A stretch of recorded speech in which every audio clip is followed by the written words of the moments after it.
اس کے بعد ہم ہیڈ ماسٹر تھے، اسٹاف کی تنخواہ جیب میں ہے، جا کے تقسیم کرنا ہے، تو سب بھول گئے، نہ ماں یاد رہی، نہ بھائی یاد رہے، نہ خود اپنے بیوی بچے یاد رہے، نہ مدرسہ یاد رہا، نہ تنخواہ تقسیم کرنا یاد رہا، حضرت کے ساتھ حضرت کے وطن کو نکل گئے. یہ ہے دیوانہ پن. خرد کی گتھیاں سلجھا چکا میں، میرے مولا مجھے صاحب ضرور کر.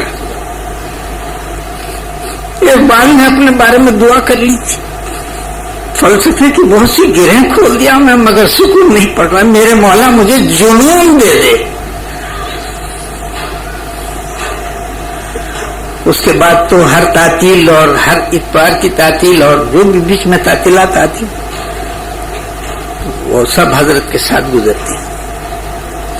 حضرت سے 1-2 دن ملاقات کر کے رات اور دن بیٹھ کے جب ہم واپس ہوئے تو امی محترمہ کی خدمت میں آئے اور سر جھکا کر کھڑے ہو گئے.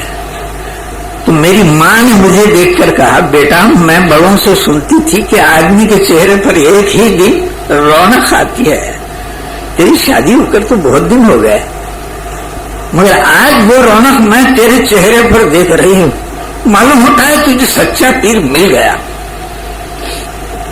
تو ہم امی کے قدموں میں گر گئے. کہا ہاں امی، سچا پیر مل گیا. اس کے بعد سے ہمارا آنا جانا شروع ہوا. تو ایک مقام پر حضرت کے وطن کو گئے، معلوم ہوا اندر سے آواز آئی پیرانی اماں کی، باہر گئے ہیں، کہاں گئے نہیں معلوم. تو گھر کے سامنے ہی مسجد ہے، وہاں پوچھے تو لوگوں نے کہا کہ وہ سلکا مرری ایک مقام ہے وہاں گئے ہیں. وہاں چلے گئے ہم. وہاں سے پھر ایک اور مقام پر چلے گئے حضرت. لوگوں نے کہا کہ ابھی تھوڑی دیر ہوئی جائے. وہ گاؤں سے پھر وہ گاؤں کو پہنچے جہاں گئے تھے حضرت. تو وہاں کیا ہے، ایک مندر کے اندر بیٹھے ہوئے ہیں. گاؤں میں مسجد نہیں ہے اور کوئی مسلمان بھی نہیں ہے، سامنے سب برہمن بیٹھے ہوئے ہیں.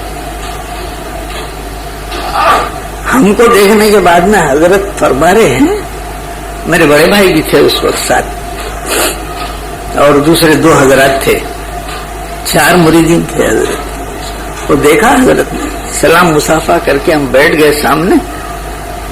تو فرمایا تم لوگ سنیاسی ہو کیا؟ بیوی بچے نہیں ہیں تمہارے؟ کاروبار نہیں ہے؟ میرے پیچھے کیوں پڑے ہو؟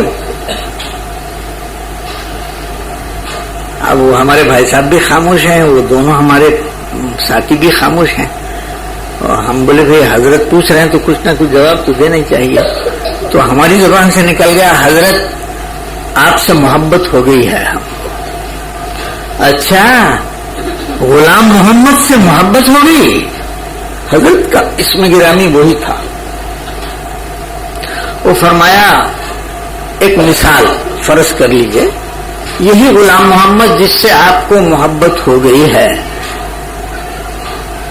اگر کل کسی بار میں بیٹھا ہوا کلین شیوٹ اور سوٹیڈ بوٹیڈ، بشرٹ پتلون میں ہے، ننگے سر ہے اور ہاتھ میں پیالہ تھمایا ہوا کچھ پی رہا ہے، بار میں بیٹھا ہوا،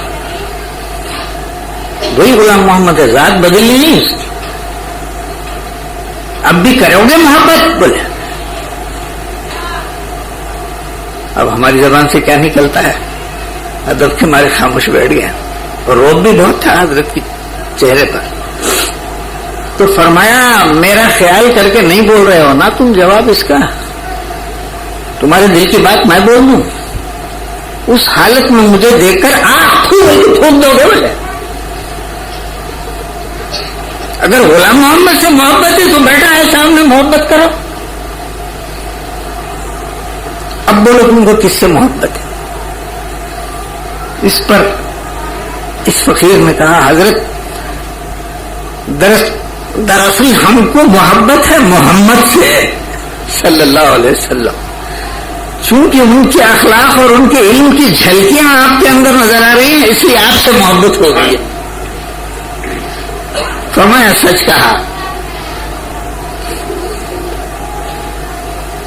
میرے بھائیوں، یہ راستہ محبت کے بغیر طے ہونے والا نہیں ہے.